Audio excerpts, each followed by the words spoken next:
Hi there and happy Monday to you. I hope you had a good weekend. So glad to have you joining me here today as we read in our second day reading The Royal Book of Oz by Ruth Plumley Thompson.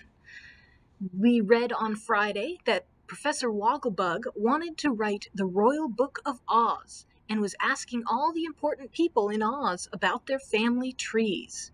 The Scarecrow, realizing his only family tree is a beanpole, he goes back to the Munchkin country where the farm is where he was originally made. He finds the beanpole that he was hanging on after he'd been made and falls into the earth. That's where we're going to pick it up here in our 2 chapters today. So this is chapter 3, Down the Magic Beanpole.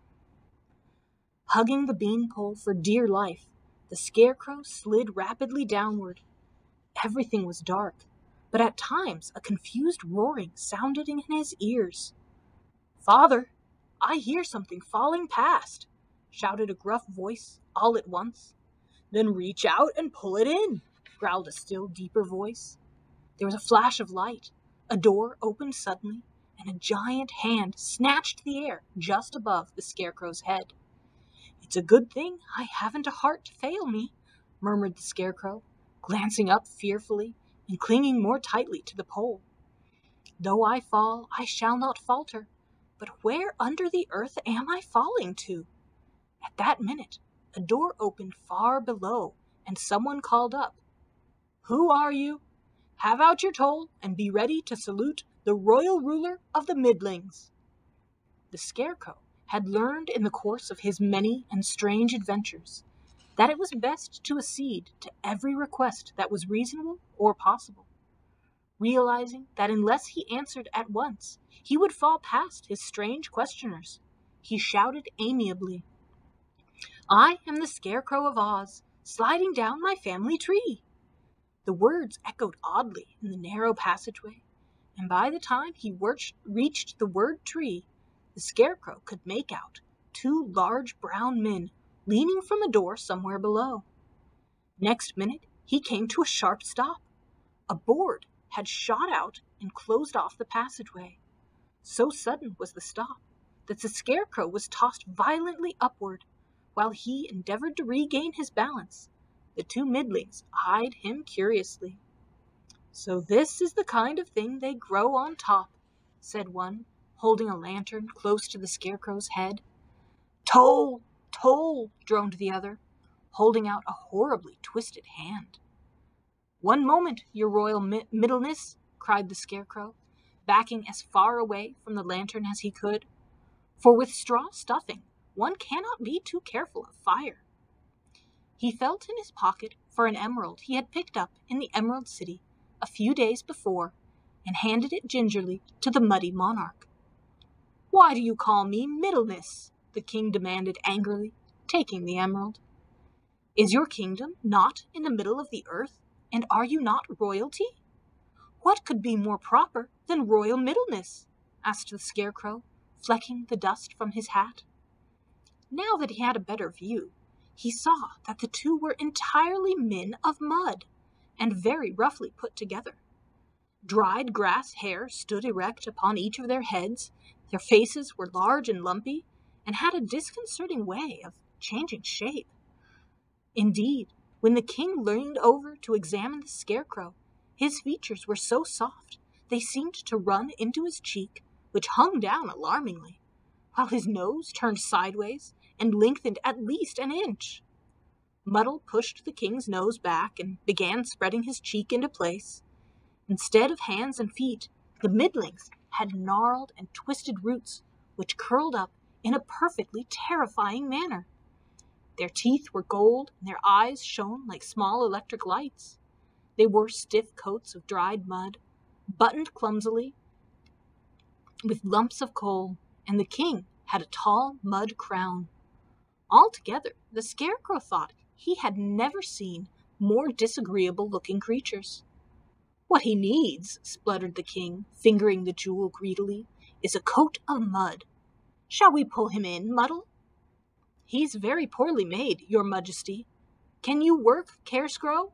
asked Muddle, thumping him rudely in the chest. "Scarecrow, if you please." The Scarecrow drew himself up and spoke with great dignity. "I can work with my head," he added proudly. "Your head?" roared the king. "Did you hear that, Muddle? He works with his head." "What's the matter with your hands?" Again the king lunged forward, and this time his face fell on the other side and had bulged enormously before Muddle could pat it into shape. They began whispering excitedly together, but the Scarecrow made no reply, for looking over their shoulders, he glimpsed a dark, forbidding cavern, lighted only by the flashing red eyes of thousands of midlings. They appeared to be digging, and above the rattle of the shovels and picks came the hoarse voice of one of them, singing the midling national air, or so the Scarecrow gathered from the words. "Oh, chop the brown clods as they fall with a thud, 3 croaks for the midlings who stick in the mud. Oh, mud, rich and wormy, oh, mud, sweet and squirmy, oh, what is so lovely as mud? Oh, what is so lovely as mud? 3 croaks for the midlings who delve all the day in their beautiful kingdom of soft mud and clay." The croaks that came at the end of the song were so terrifying, the Scarecrow shivered in spite of himself.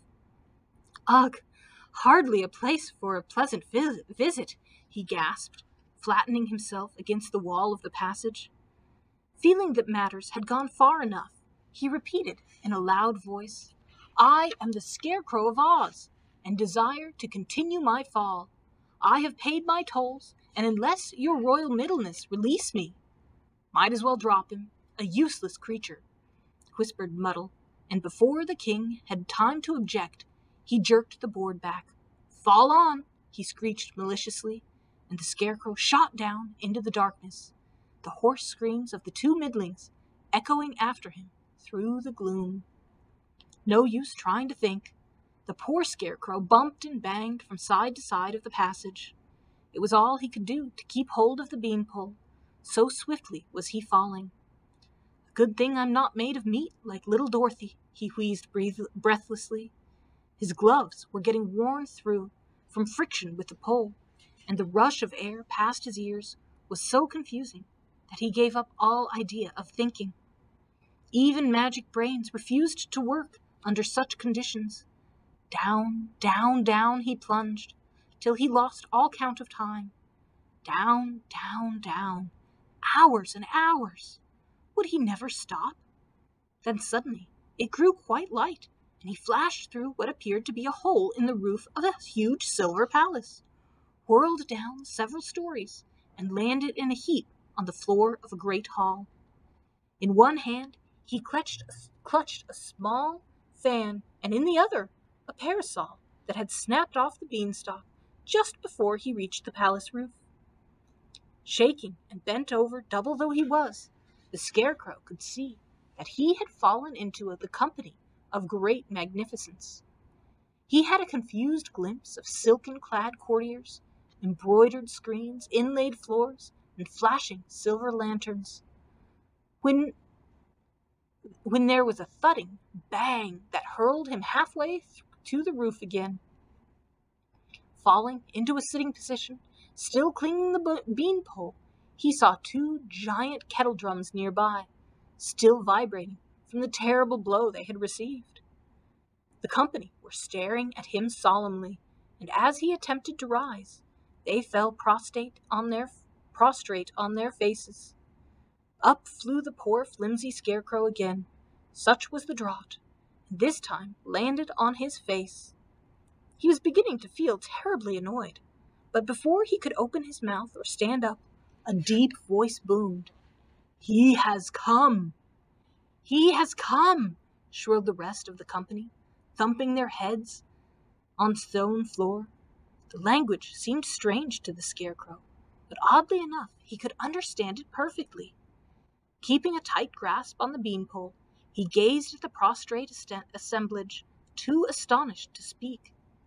They looked exactly like the pictures of some of the Chinamen he had seen in one of Dorothy's books back in Oz. But instead of being yellow, their skin was a curious gray, and the hair of the old and young alike was silver and worn in long, stiff queues. Before he had time to observe any more, old courtier hobbled forward and beckoned imperiously to a page at the door. The page immediately unfurled a huge silk umbrella, and running forward, held it over the Scarecrow's head. "Welcome home, sublime and noble ancestor! Welcome, honored and exalted sir!" The old gentleman made several deep salaams. "Welcome, immortal and illustrious ancestor! Welcome, ancient and serene father!" cried the others, banging their heads on the hard floor, so hard that their cues fell into the air. "Ancestor, father!" mumbled the Scarecrow in a puzzled voice. Then, collecting himself somewhat, he made a deep bow, and sweeping off his hat with a truly royal gesture, began, "I am indeed honored." But he got no farther. The silken-clad courtiers sprang to their feet in a frenzy of joy. A dozen seized him bodily and carried him to a great silver throne. "The same beautiful voice!" cried the ancient gentleman, clasping his hands in an ecstasy of feeling. "It is he, the Emperor!" cried the ancient gentleman. "The Emperor has returned! Long live the Emperor!" shouted everyone at once. The confusion grew worse and worse. "Ancestor, father, Emperor!" The Scarecrow could scarcely believe his ears. "For a fallen man, I am rising like yeast," he murmured to himself.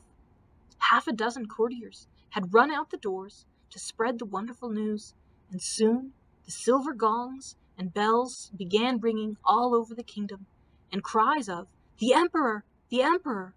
added to the general excitement. Holding fast to the sides of the throne, and still grasping the little fan and parasol, the Scarecrow sat blinking with embarrassment. "If they would just stop emperoring me, I could ask them who I am," thought the poor Scarecrow. As if in answer to his thoughts, the tottering old nobleman raised his long arm, and at once the hall became absolutely silent. "Now," sighed the Scarecrow, leaning forward, "now I shall hear something of interest." Chapter 4. Dorothy's Lonely Breakfast. Dorothy, who occupied one of the coziest apartments in Ozma's palace, wakened the morning after the party with a feeling of great uneasiness. At breakfast, the Scarecrow was missing. Although he, the Tin Woodman, and Scraps did not require food, they always livened up the table with their conversation. Ordinarily, Dorothy would have thought nothing of the Scarecrow's absence, but she could not forget his distressed expression when Professor Wogglebug had so rudely remarked on his family tree. The professor himself had left before breakfast, and everybody but Dorothy had forgotten all about the Royal Book of Oz. Already, many of Ozma's guests who did not live in the palace were preparing to depart, but Dorothy could not get over her feeling of uneasiness. The Scarecrow was her very best friend, and it was not like him to go without saying goodbye. So she hunted through the gardens and in every room of the palace and questioned all the servants.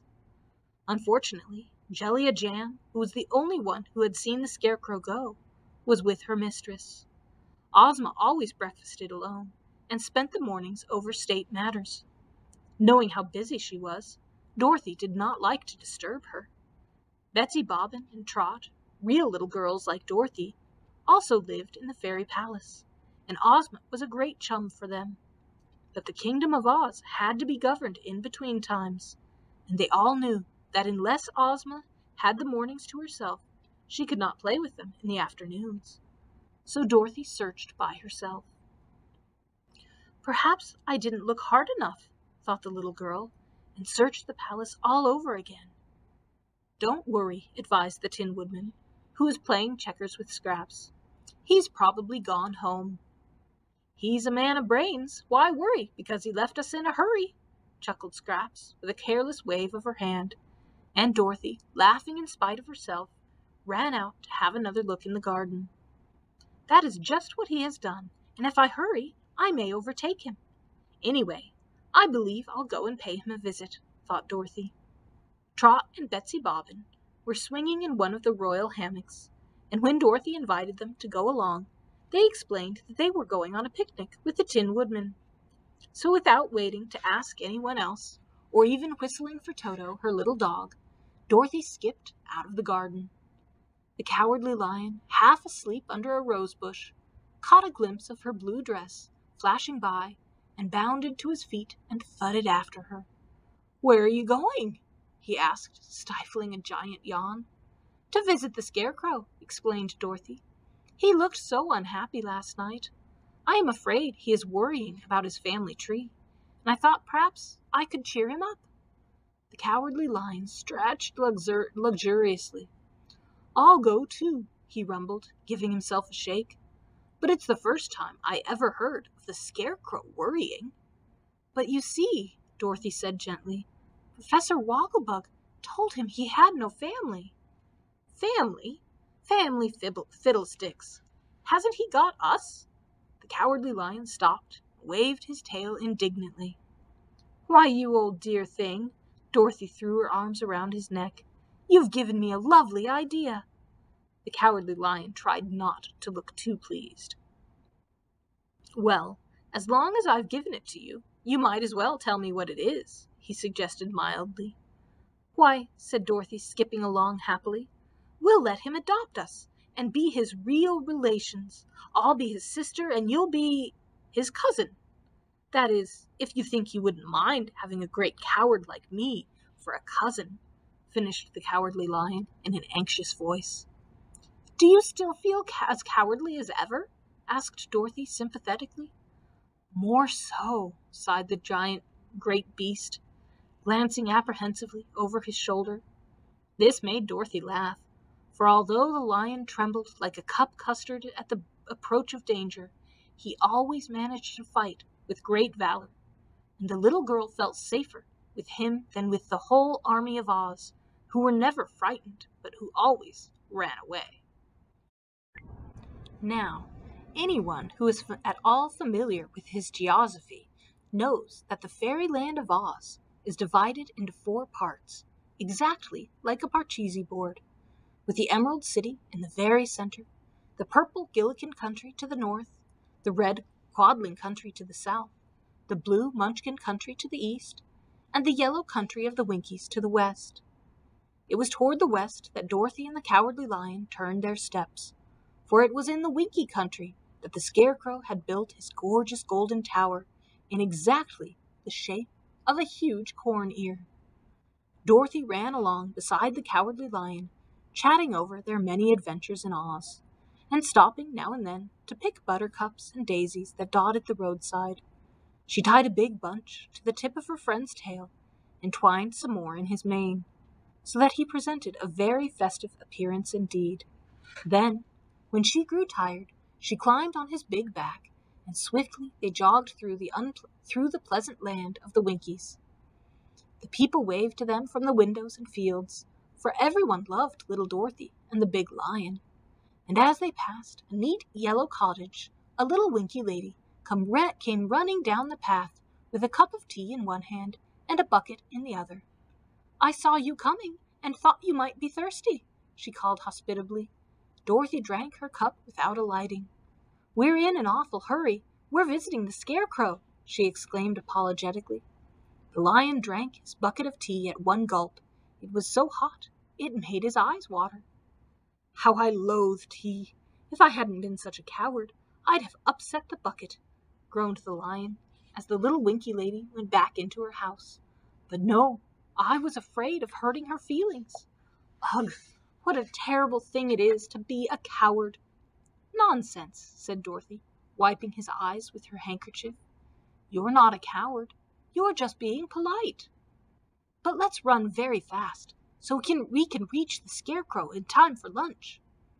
So, like the wind, away raced this Cowardly Lion, Dorothy holding fast to his mane, with her curls blowing straight out behind. And in exactly 2 Oz hours and 17 Winkie minutes, they came to the dazzling corn-ear residence of their old friend. Hurrying through the cornfields that surrounded his singular mansion, Dorothy and the Cowardly Lion rushed through the open door. "We've come for lunch," announced Dorothy. "And I'm hungry enough to eat a crow," rumbled the lion. They both stopped in dismay, for the big reception room was empty. From a room above came a shuffling of feet, and Blink, the Scarecrow's gentlemanly housekeeper, came running down the stairs. "Where's the Scarecrow?" asked Dorothy anxiously. "Isn't he here?" "Here? Isn't he there? Isn't he in the Emerald City?" gasped the little Winky, putting his specs on upside down. "No, at least, I don't think so. Oh dear, I just felt that something had happened to him," wailed Dorothy, sinking into an ebony armchair and fanning herself with a silk sofa cushion. "Now, don't be alarmed," said the Cowardly Lion, rushing to Dorothy's side, knocked 3 vases and a clock off a little table, just to show how calm he was. "Think of his brains. The Scarecrow has never come to harm yet, and all we have to do is to return to the Emerald City and look in Ozma's magic picture. Then, when we know where he is, we can go and find him, and tell him all about our little adoption plan," he added, looking hopefully at Dorothy. "The Scarecrow himself couldn't have spoke sensibler," observed Blink with a great sigh of relief, and even Dorothy felt better. "In Ozma's palace, as you may know, there is a magic picture, and when Ozma or Dorothy want to see any of their friends, they have merely to wish to see them, and instantly the picture shows the person wished for and exactly what he is doing at that certain time." "Of course," sighed Dorothy. "Why didn't I think of it myself?" "Better have some lunch before you start back," suggested Blink, and bustling about, had soon set out an appetizing repast. Dorothy was too busy worrying about the Scarecrow to have much appetite, but the Cowardly Lion swallowed 17 roasts and a bucket of corn syrup. "To give me courage," he explained to Dorothy, licking his chops. "There's nothing that makes me so cowardly as an empty stomach." It was quite late in the afternoon before they could get away. Blink insisted on putting up a lunch, and it took some time to make enough sandwiches for the Cowardly Lion. But at last it was ready and packed in an old hat box belonging to Mops, the Scarecrow's cook. Then Dorothy, balancing the box carefully on her lap, climbed on to the Cowardly Lion's back and assured Blink that they would return in a few days with his master, and they bid him farewell. Blink almost spoiled things by bursting into tears, but he managed to restrain himself long enough to say goodbye. And Dorothy and the Cowardly Lion, feeling a little solemn themselves, started toward the Emerald City. "My, but it's growing dark," said Dorothy, after they had gone several miles. "I believe it's going to storm." Scarcely had she finished speaking before there was a terrific crash of thunder. The Cowardly Lion promptly sat down. Off of his back bounced the sandwich box, and into the sandwich box rolled Dorothy, head first. "How terribly upsetting!" coughed the Cowardly Lion. "I should say it was." Dorothy crawled indignantly out of the hat box and began wiping butter from her nose. "You've simply ruined supper." "It was my heart," explained the Cowardly Lion sorrowfully. "It jumped so hard that it upset me. But climb on my back again, and I'll run very fast to some place of shelter." "But where are you?" Dorothy asked, in real alarm, for it had gone absolutely dark. "Here," quavered the Cowardly Lion. Guided by his voice, Dorothy stumbled over to him and climbed again on his back. One crash of thunder followed another, and at each crash the Cowardly Lion leapt forward a bit faster, until they fairly flew through the dark. "It won't take us long to reach the Emerald City at this rate," called Dorothy, but the wind tossed the words far behind her, and seeing that conversation was impossible, she clung fast to the lion's mane and began thinking about the Scarecrow. The thunder continued at frequent intervals, but there was no rain, and after they had been running for what seemed to Dorothy hours and hours, a sudden terrific bump sent her flying over the lion's head and into a bush. Too breathless to speak, she felt herself carefully all over. Then, finding that she was still in one piece, she called to the Cowardly Lion. She could hear him moaning and muttering about his heart. "Any bones broken?" she asked anxiously. "Only my head," groaned the lion dismally.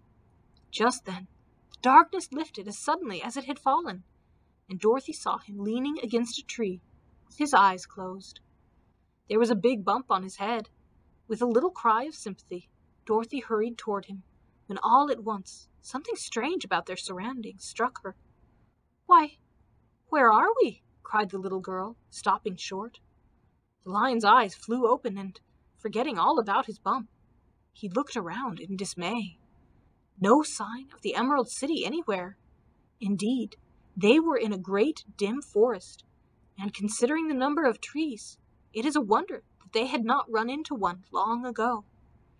"I must have run the wrong way," faltered the Cowardly Lion in a distressed voice.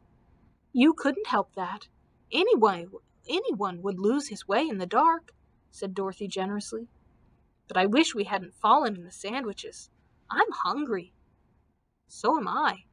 Do you think anyone lives in this forest, Dorothy?"